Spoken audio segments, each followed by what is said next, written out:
हाँ, मैं विपिन आपका MPCS पर फिर एक बार स्वागत करता हूँ भारतीय संविधान के साथ। आज हम भारतीय संविधान के बारे में डिस्कस करेंगे और भारतीय संविधान में टॉपिक है भारत का संवैधानिक विकास। देखिए, नोट्स बनाते रहें और जो मुख्य मुख्य चीज़ें हैं हम उनको कंप्लीट करा देंगे। चलिए देखिए, भारतीय संवैधानिक विकास। भारतीय संवैधानिक विकास टॉपिक रहेगा आपका। इसमें देखेंगे भारतीय संवैधानिक व्यवस्था का निर्माण किसी निश्चित समय पर नहीं हुआ है, वरन यह क्रमिक विकास का परिणाम है जो ब्रिटिश शासन के दौरान धीमी गति से हुआ था। कहने का मतलब ये हुआ कि भारतीय संविधान जो है वर्तमान में वो एक दिन का नहीं है। ये ब्रिटिश सरकार में भी ये बनाया गया था धीरे धीरे, लेकिन इसकी जो गति थी वो बहुत धीमी थी। भारत के संवैधानिक विकास के इतिहास को दो भागों में विभाजित किया गया है। नंबर 1, ईस्ट इंडिया कंपनी के शासन के अंतर्गत संविधान का विकास। नंबर 2, ब्रिटेन की सरकार, इसे कहते हैं क्राउन, के शासन के अंतर्गत संविधान का विकास। हम दो प्रकार से भारत के संविधान को देखते हैं, एक ईस्ट इंडिया कंपनी के द्वारा बनाए गए नियमों को और दूसरा ब्रिटेन की सरकार के द्वारा बनाए गए नियमों को। चलिए, जो ईस्ट इंडिया कंपनी और ब्रिटेन के द्वारा जो नियम बनाए गए थे उसमें देखिए, संवैधानिक विकास जो हुआ था, संवैधानिक विकास वो ईस्ट इंडिया कंपनी जब थी तब भी हुआ था और ब्रिटेन की सरकार आ गई थी उसके बाद भी हुआ था। तो ईस्ट इंडिया कंपनी के समय ये दो भागों में बट गया। पहला है ईस्ट इंडिया कंपनी और दूसरी ब्रिटिश सरकार के यार। तो ईस्ट इंडिया कंपनी जो थी उस समय ब्रिटेन सरकार लाई थी रेगुलेटिंग एक्ट। दूसरा, इसके बाद कुछ दिनों के बाद आया था, यानी 1784 में रेगुलेटिंग एक्ट आया था 1773 में, और फिट्स इंडिया एक्ट आया था 1784 में, और तीसरा एक्ट आया था चार्टर एक्ट 1793 में। फिर अगला एक्ट आया था चार्टर एक्ट 1813 में, और फिर नेक्स्ट एक्ट आया था 1833 में, और 1833 के बाद फिर एक और एक्ट, यानी ऐसे चार्टर एक्ट जो थे वो आपके 4 आए थे लगातार। और 53 के बाद फिर ब्रिटिश सरकार का पूर्ण रूप से अधिकार हो गया भारत पर, और उसने ईस्ट इंडिया कंपनी के नियमों को नकार दिया और सारे नियम ईस्ट इंडिया कंपनी के समाप्त हो गए। फिर भारत सरकार का अधिनियम 1858, ये ब्रिटिश सरकार का ही था। ये सभी ब्रिटिश सरकार के थे, लेकिन इसमें पूर्णतः ब्रिटिश सरकार का इस पर भारत पर जो नियम, इस नियम से जो शासन हो गया था। भारत परिषद अधिनियम 1861 और भारत परिषद अधिनियम 1892, भारत परिषद अधिनियम 1909, भारत परिषद अधिनियम या शासन अधिनियम 1919 और भारत शासन अधिनियम 1935 और भारतीय स्वतंत्रता अधिनियम 1947। इस तरीक़ा से एक एक करके नियम आते गए और संविधान हमारा बनता गया। तो हम सबसे पहले रेगुलेटिंग एक्ट के बारे में हम चर्चा करते हैं, उसके बाद फिट्स इंडिया एक्ट, फिर चार्टर 1, 2, 3, 4, ये 4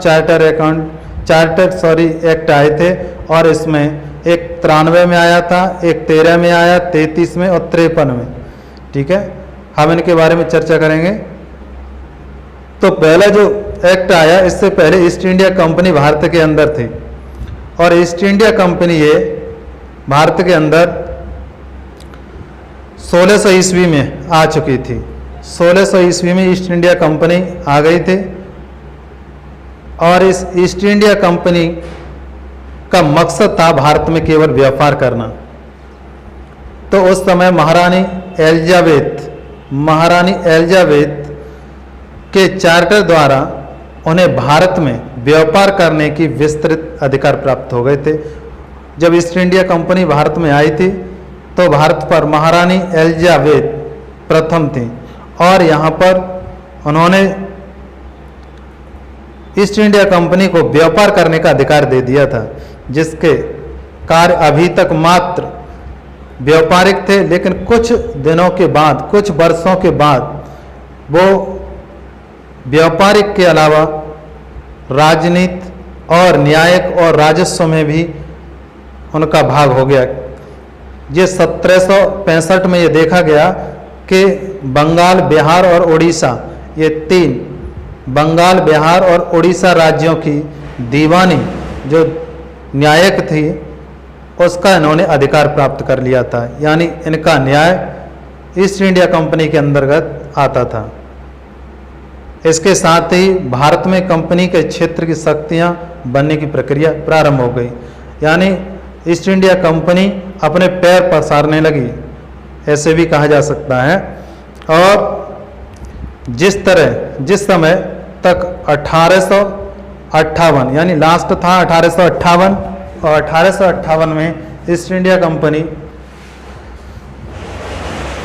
कंपनी ब्रिटेन की संसद के विभिन्न अवसरों पर अनेक कानून अथवा आदेश प्राप्त करने के, तब 1858 लास्ट था इसका ईस्ट इंडिया कंपनी का पैर पसारना। ये ब्रिटिश सरकार को मालूम होते ही ईस्ट इंडिया कंपनी का शासन रहा। ब्रिटेन सरकार की संसद विभिन्न अवसरों पर अनेक कानून अथवा आदेश पत्र जारी करके कंपनी के शासन पर नियंत्रण रख रही थी। ब्रिटेन की सरकार को मालूम हो गया कि ईस्ट इंडिया कंपनी भारत के अंदर अपने ज़्यादा पैर पसार रही है, तो उन्होंने संसद के द्वारा कानून लाए और धीरे धीरे करके भारत में संवैधानिक विकास की पृष्ठभूमि तैयार कर दी और ईस्ट इंडिया कंपनी पर शिकंजा कसा और भारत के अंदर एक संवैधानिक विकास हुआ। किस तरह से हुआ वो वहाँ पहला एक्ट जो आया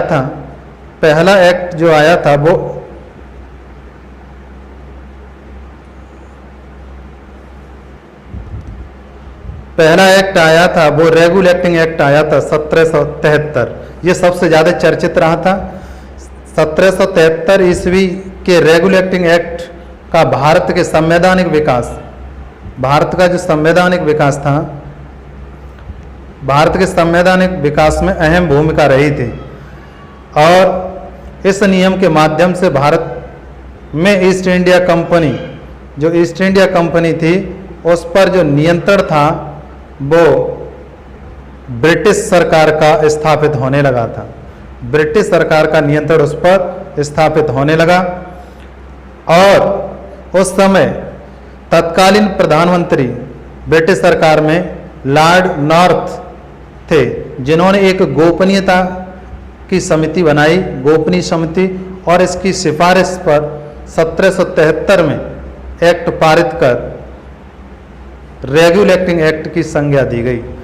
जो गोपनीय समिति थी उसको वहाँ के प्रधानमंत्री उस समय के लॉर्ड नॉर्थ ने ये 1773 में पारित किया था। इसका नाम आया इस एक्ट का रेगुलेटिंग एक्ट। इस अधिनियम के माध्यम से ब्रिटिश सरकार ने स्पष्ट कर दिया कि भारत में कंपनी के अधीन क्षेत्रों का शासन मात्र ब्रिटिश ईस्ट इंडिया कंपनी के व्यापार का निजी मामला नहीं है या निजी मामला नहीं किया जा सकता। कहने का मतलब ये हुआ कि ईस्ट इंडिया कंपनी ये न समझे कि भारत के अंदर जो कार्य कर रही है वो उसका निजी मामला है, ये ब्रिटेन का मामला है। ईस्ट इंडिया कंपनी के व्यापारियों का निजी मामला नहीं है, ये उन्होंने बात इस एक्ट में कह दी थी। ठीक है, ब्रिटिश संसद को इस संदर्भ में आवश्यक कानून बनाने और निर्देश देने का पूरा अधिकार है, ये ईस्ट इंडिया कंपनी का ही अधिकार नहीं है। कंपनी के प्रशासन की देखरेख के लिए इंग्लैंड में 2 समितियां बनाई गई। फिर यह देखा गया कि ऐसा तो नहीं है कि ईस्ट इंडिया कंपनी भारत के अंदर शोषण कर रही हो, तो ब्रिटिश सरकार ने इसके लिए इंग्लैंड में 2 संस्थाएं चुनी। और वो संस्थाएं केवल कंपनी की देखरेख के लिए की गई थी। पहली है निदेशक मंडल और दूसरा था हितधारकों का मंडल। इस अधिनियम के द्वारा, अगला पॉइंट है, इस अधिनियम के द्वारा बंगाल के गवर्नर को गवर्नर जनरल कहा गया। कहने का मतलब जो 1773 का रेगुलेटिंग एक्ट आया, इसके द्वारा पहले बंगाल के गवर्नर को गवर्नर कहा जाता था, अब इसके बाद बंगाल के गवर्नर को गवर्नर जनरल कहा जाने लगा तथा इसकी सहायता के लिए 4 सदस्यीय कार्यकारी परिषद का गठन किया गया और उनकी सहायता के लिए 4 कार्यकारी परिषद का गठन किया गया। इसके अंतर्गत तो पहले गवर्नर जो बने थे गवर्नर जनरल, वो लॉर्ड वॉरेन हेस्टिंग्स थे। पहले बंगाल के गवर्नर जनरल जो बने थे वो लॉर्ड वॉरेन हेस्टिंग्स थे और 1773 के तहत ही इन्हें गवर्नर जनरल कहा गया। इसके द्वारा 1773 के द्वारा, ठीक, इसके द्वारा मद्रास और बम्बई के गवर्नर बंगाल के गवर्नर के अधीन हो गए। और बंगाल के गवर्नर कौन थे? हाँ, हेस्टिंग्स के द्वारा। जबकि पहले सभी प्रेसिडेंसियों के गवर्नर एक दूसरे से स्वतंत्र थे, ऐसा कुछ नहीं था। यानी स्वतंत्रता गवर्नरों की समाप्त 1773 में हो गई थी। इस अधिनियम के अंतर्गत कलकत्ता में 1774 ईस्वी में एक उच्च न्यायालय की स्थापना की गई और वो उच्च न्यायालय कहाँ बना था? कलकत्ता। न्यायालय की स्थापना की गई। इसमें एक मुख्य न्यायाधीश और 3 अन्य न्यायाधीश थे, यानी कुल मिलाकर के 4 न्यायाधीश थे। और पहला उच्च न्यायालय कलकत्ता में बनाया गया था और कलकत्ता में पहला उच्च न्यायालय बनाया गया जिसमें न्यायाधीशों की संख्या 1 और वो 3 और मुख्य न्यायाधीश की संख्या 1 और मुख्य न्यायाधीशों की संख्या 1 थी और न्यायाधीश टोटल 4 थे और अन्य 3 थे।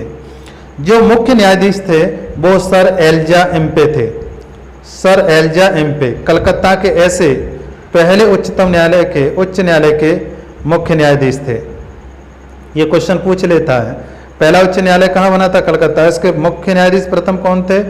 तो एलिजा एम्पे। और अन्य कितने थे? 3 और थे, ठीक। इनके तहत अब 1773 का अगला, इसके तहत कंपनी के कर्मचारियों को निजी व्यापार करने एवं भारतीय लोगों के उपहार व रिश्वत लेना प्रतिबंधित कर दिया गया था। यानी कोई भी कंपनी का कर्मचारी ना तो कंपनी के कर्मचारियों को निजी व्यापार में रखेगा, ना ही भारतीयों से कोई रिश्वत लेगा। इस अधिनियम के द्वारा सरकार का कोर्ट ऑफ डायरेक्टर्स, ये सबसे ज्यादा पूछता है, कोर्ट ऑफ डायरेक्टर यानी कंपनी की गवर्निंग बॉडी के माध्यम से कंपनी पर नियंत्रण सख्त हो गया। अब ईस्ट इंडिया कंपनी पर जो नियंत्रण था वो ब्रिटेन सरकार ने पूरी तरह से कर लिया था, ठीक है। ज़्यादा सख्ती से हो गया था, पूर्ण रूप से नहीं। अभी कंपनी के लिए भारत में अनेक राजस्व, नागरिक और सैन्य मामलों की जानकारी ब्रिटिश सरकार को देना आवश्यक हो गई।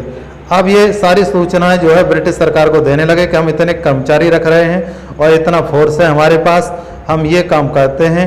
और ये अगर ये जो काम की जानकारी नहीं देते थे वो इसे इलीगल माना जाता था। इसलिए इन्हें ये भी तो कंपनी जो अपने प्रशासनिक जानकारी जो देने लगी थी वो 1773 एक्ट के द्वारा ही उन्होंने कंपनी ने अपनी जानकारी ब्रिटिश सरकार को दी थी। इससे पहले कोई जानकारी यानी अपने कोई भी सूचना कंपनी ने ब्रिटिश सरकार से साझा नहीं की थी। अब दूसरा आया फिट्स इंडिया एक्ट 1784। 1784 में क्या हुआ? यह अधिनियम कंपनी द्वारा अधिग्रहित भारतीय राज्य क्षेत्रों पर ब्रिटिश ताज के स्वामित्व के दावे का पहला संवैधानिक दस्तावेज था। कहने का मतलब ये हुआ जो अधिग्रहित हो चुके थे कंपनी के उनके लिए ये ब्रिटिश का ताज बन करके आया और वहाँ पर कब्जा ब्रिटिश सरकार का हो गया था। वहाँ कंपनी के सभी बोर्ड उखाड़ दिए गए, ऐसे भी कह सकते हैं, और ब्रिटिश सरकार का बोर्ड लगा दिया गया। इस एक्ट को ब्रिटिश संसद में तत्कालीन प्रधानमंत्री विलियम पिट के द्वारा प्रस्तुत किया गया था। इस एक्ट के माध्यम से कंपनी के व्यापारिक और प्रशासनिक शक्तियां यानी कार्यों को अलग अलग कर दिया था। क्वेश्चन पूछता है कि कंपनी के व्यापारिक और प्रशासनिक कार्य कौन से एक्ट से अलग हुए थे? तो व्यापारिक और प्रशासनिक कार्य 1784 एक्ट के द्वारा अलग हुए थे।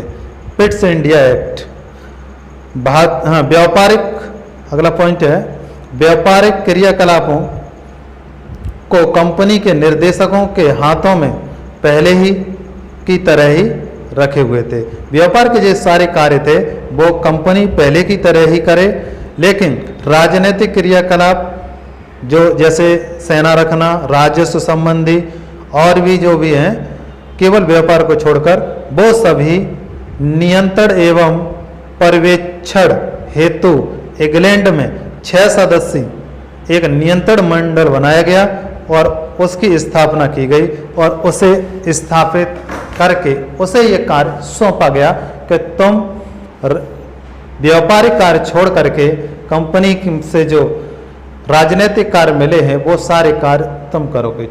और इसमें सदस्यों की संख्या थी 6। नियंत्रण मंडल,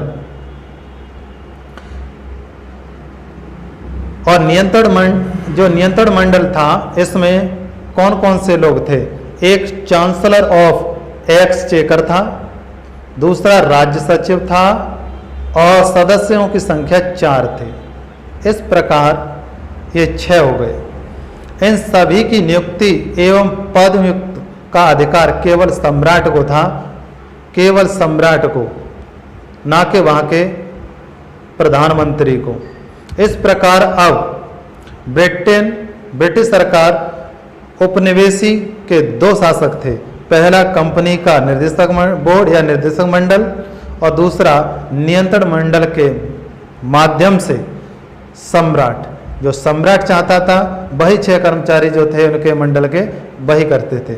इस स्थिति को यानी ये पूरी प्रक्रिया 1858 तक चली थी। गवर्नर जनरल की परिषद की सदस्य संख्या 4 से इसी में ही 4 से घट करके 3 कर दी गई। यानी ये सदस्य संख्या थी वो 4 से हटा करके 3 कर दी गई। शक्ति जैसे कि सैन्य शक्ति, युद्ध, संधि, राजस्व और देशी रियासतें आदि के अधीक्षण की शक्ति प्रदान की गई थी इसके लिए। ठीक है। अधिनियम का महत्व, इस अधिनियम का महत्व क्या था? देखिए, इस अधिनियम का महत्व था भारत में कंपनी के अधीन क्षेत्र को पहली बार ब्रिटिश आधिपत्य का क्षेत्र घोषित करना। यानी कंपनी का जो क्षेत्र था उसको ब्रिटिश का क्षेत्र घोषित करना। 1774 का जो एक्ट आया, ब्रिटिश इंडिया एक्ट, इसके द्वारा ब्रिटिश सरकार को भारत में कंपनी के कार्यों एवं उनके प्रशासन पर पूर्ण नियंत्रण प्रदान किया गया। ब्रिटिश सरकार को ये भारत में जो कंपनी कार्य कर रही थी, ईस्ट इंडिया कंपनी, उसके सभी कार्यों को पूर्णतः नियंत्रण में किया गया। ये मुख्य कार्य था इस अधिनियम का। ठीक है। पूछ लेता है पूर्णतः प्रतिबंध जो लगाया था वो कौन से एक्ट के द्वारा ईस्ट इंडिया कंपनी पर लगा था? तो वो ईस्ट इंडिया कंपनी का एक्ट लगा था वो 1784 और वो पिट्स इंडिया एक्ट। अब देखिए अगला, इस अधिनियम के द्वारा गवर्नर जनरल को विशेष, अगला अधिनियम आता है आपका, अगला अधिनियम है 1786 अधिनियम। ठीक है। इस अधिनियम के द्वारा गवर्नर जनरल को विशेष परिस्थितियों में अपने परिषद के निर्णय को निरस्त करके अपने निर्णय को लागू करने का अधिकार प्रदान किया गया था। भारत ही साथ साथ भारत में गवर्नर जनरल को प्रधान सेनापति की शक्तियां भी प्रदान की गई। ये पूछता है क्वेश्चन में कि किस एक्ट के द्वारा गवर्नर को प्रधान सेनापति की शक्तियां प्रदान की गई थी। तो 1786 का जो अधिनियम आया था एक्ट, उसके द्वारा ये दोनों अधिकार, पहला अधिकार था और दूसरा अधिकार, ये दोनों अधिकार सर्वप्रथम लॉर्ड कॉर्नवालिस को प्राप्त हुए थे। ये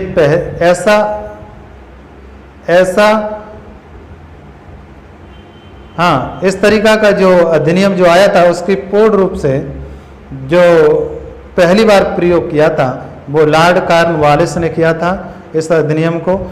यानी क्या था इसमें, नंबर 1 में ये था कि वो प्रधान सेनापति की शक्ति उसे प्रदान हो और कोई भी निर्णय लेने के लिए ये पूर्णतः प्रदान थी उसमें कि वो सक्षम था कि कोई भी निर्णय ले सकता है। और ये दोनों ही नियम उसने लॉर्ड कॉर्नवालिस ने पहली बार प्रयोग किए थे। अगला चार्टर एक्ट 1793। चार्टर एक्ट 1793 में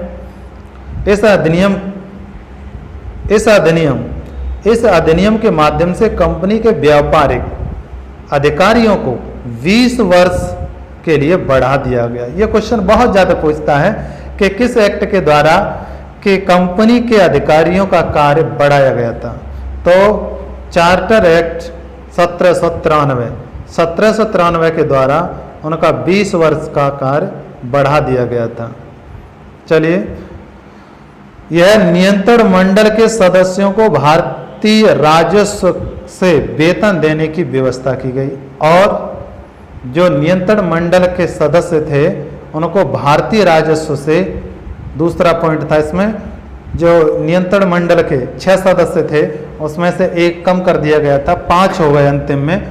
तो 5 सदस्यों को वेतन जो है भारतीय राजस्व से प्राप्त किया जाना चाहिए।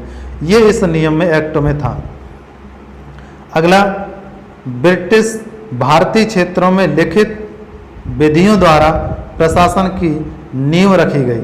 यानी कोई भी काम बंद होता है तो उसमें लिखित में विधि बननी चाहिए, कानून बनना चाहिए।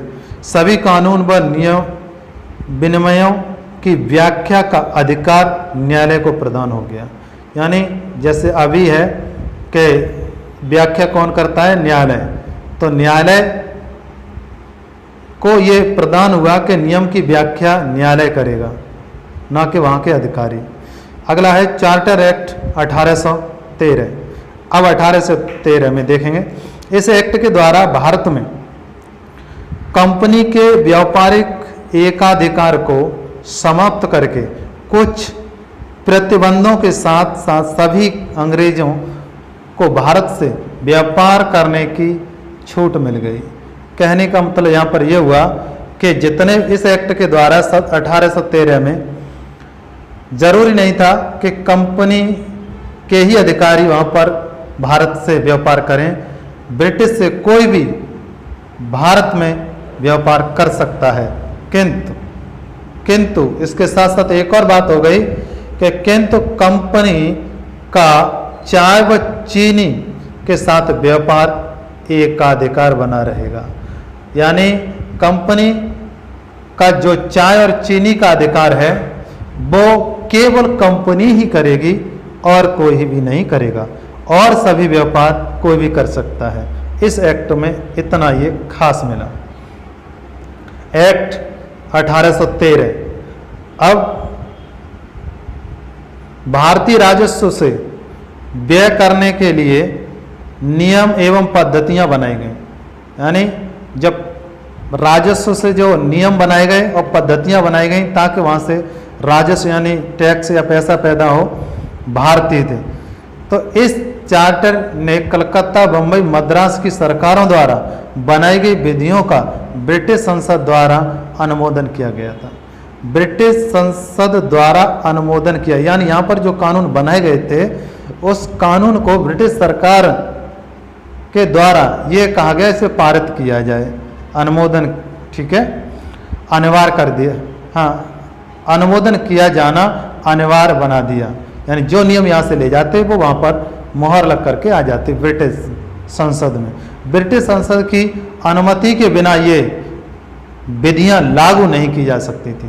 यानी सबसे पहले ब्रिटिश संसद को मालूम होना चाहिए कि भारत के अंदर कौन सी विधि या कौन सा कानून बन रहा है राजस्व के लिए, तो वहाँ से जो लागू हो जाती तब वहाँ आप भारत में आकर के से हाँ नियम मानते थे, तब ये विधि बनती थी। कंपनी को गवर्नरों तथा प्रधान सेनापतियों को नियुक्त करने का अधिकार दिया गया। अब कंपनी को एक और बात मिल गई कि 1813 एक्ट में ये आया कि कंपनी को गवर्नर जनरल और गवर्नरों तथा प्रधान सेनापतियों को नियुक्त करने का अधिकार दिया गया 1813 में। इसके लिए ब्रिटिश क्राउन की स्वीकृति अनिवार्य हो गई। कहने का मतलब स्वीकृति फिर भी ब्रिटिश सरकार की होनी चाहिए। कंपनी ऐसा कर सकती है लेकिन मान्यता उसे सरकार ही देगी। कंपनी को पुनः अगले 20 वर्ष के लिए समझिए, एक बार बढ़ा फिर पुनः 20 वर्ष के लिए भारतीय प्रदेशों एवं राजस्व पर नियंत्रण का अधिकार दे दिया गया, किंतु यह स्पष्ट कर दिया गया कि इससे इन प्रदेशों पर क्राउन के प्रभुत्व पर कोई प्रभाव नहीं पड़ेगा। इस एक्ट में भारत में शिक्षा के प्रसार के लिए 1 लाख रुपए की वार्षिक धनराशि के व्यय का प्रावधान किया गया। साथ ही भारत में ईसाई मिशनरियों को धर्म प्रचार की अनुमति दी गई। यानी 1 लाख रुपए का व्यय और ईसाइयों को धर्म के प्रचार की अनुमति, ये 1813 एक्ट में ही हुआ। और पुनः 20 वर्ष का इनका कार्यकाल बढ़ाना, तो ये 1813 में। 1833 अगला आता है 1833 चार्टर एक्ट। ब्रिटिश भारत के प्रशासनिक केंद्रीकरण की दिशा में यह अधिनियम निर्णायक कदम था। यानी ब्रिटिश भारत के प्रशासनिक जो केंद्रीकरण की जो दिशा थी उसमें यह नियम बहुत ही महत्वपूर्ण था। इस अधिनियम की विशेषता निम्न थी। क्या थी? नंबर 1 में इनमें बंगाल के गवर्नर को भारत का गवर्नर बनाया गया। अब वो बंगाल के गवर्नर जो थे वो भारत के गवर्नर हो गए। इसमें सभी नागरिक एवं सैन्य शक्तियां निहित थीं। इस प्रकार इस अधिनियम ने पहली बार ऐसी सरकार का निर्णय किया जिसका ब्रिटिश अधिकार वाले संपूर्ण भारतीय क्षेत्र का पूर्ण नियंत्रण था। यानी ऐसी सरकार बनाई जिसमें संपूर्ण भारतीय क्षेत्र पर नियंत्रण था। अब ये नहीं कि बंगाल की सरकार अलग होगी और मद्रास की अलग होगी, एक ही। तो ये सबसे ज़्यादा महत्वपूर्ण था। लॉर्ड विलियम बेकेट भारत के प्रथम गवर्नर थे और यहीं से अब बंगाल के, मद्रास के और बम्बई के 3 जो गवर्नर थे, इन तीनों गवर्नरों को हटा करके अब एक ही गवर्नर बनाया गया जो भारत का गवर्नर। और ऐसा करने वाले यानी पहले भारतीय गवर्नर बनने वाले लॉर्ड विलियम बेकेट थे, भारत के प्रथम जो गवर्नर थे। अगला पॉइंट, इसने मद्रास, मुंबई और गवर्नरों की विधायी शक्तियों से वंचित कर दिया।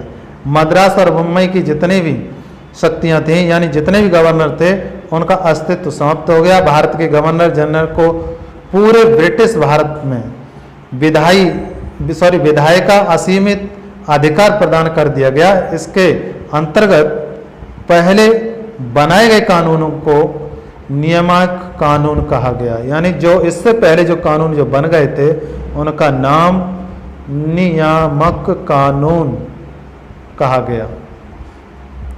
एवं नए कानून के तहत बने कानूनों को अधिनियम यानी एक्ट कहा गया। अब यहीं से क्वेश्चन बनता है कि अधिनियम यानी एक्ट ये कहाँ से चालू हुआ था। ठीक है, इसका विशेष ध्यान रखना है। और ईस्ट इंडिया कंपनी एक व्यापारिक निकाय के रूप में की जाने वाली गतिविधियों को समाप्त कर दिया गया। जितनी भी ईस्ट इंडिया कंपनी की जो व्यापारिक गतिविधियां थीं सभी को समाप्त कर दिया गया। अब यह पूर्ण रूप से प्रशासनिक निकाय बन गई और व्यापार का संबंध इनका समाप्त करके इन्हें केवल प्रशासनिक निकाय पर ला दिया गया। इसके अंतर्गत कंपनी के अधिकार वाले क्षेत्र ब्रिटिश राजशाही और उसके उत्तराधिकारियों के नियंत्रण में आ गए। ठीक, नियंत्रण में आ गए। फिर इसके बाद क्या हुआ कि चार्टर एक्ट 1833 ने सिविल सेवकों के चयन के लिए खुशी से खुली प्रतियोगिता का आयोजन प्रारंभ कर दिया गया। यानी इस एक्ट के द्वारा जो सिविल सेवकों की तैयारी थी वो प्रारंभ हो गई।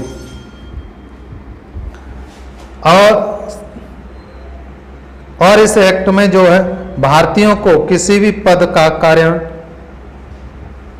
करना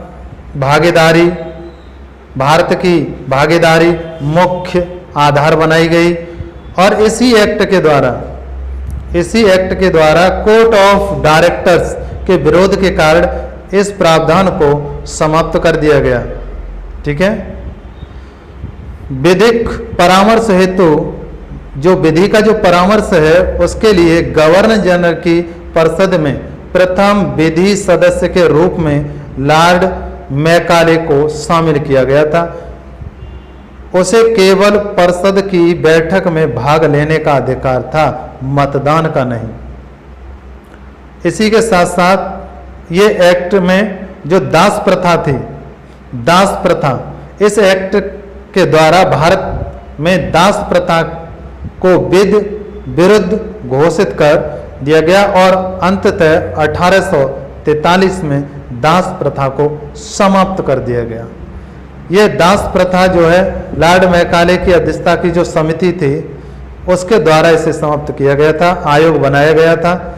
तो यहाँ पर ईस्ट इंडिया कंपनी का जितना भी जो कुछ था समाप्त हो गया और वो ईस्ट इंडिया कंपनी का नाम भी यहाँ पर खत्म हो गया। और अब यहाँ से चालू होता है केवल ब्रिटेन सरकार का जो एक्ट अधिनियम जो चालू हुए थे। हम अगली वीडियो में आपको कंप्लीट कराएंगे। तब तक के लिए आप इसे लर्न करें। धन्यवाद।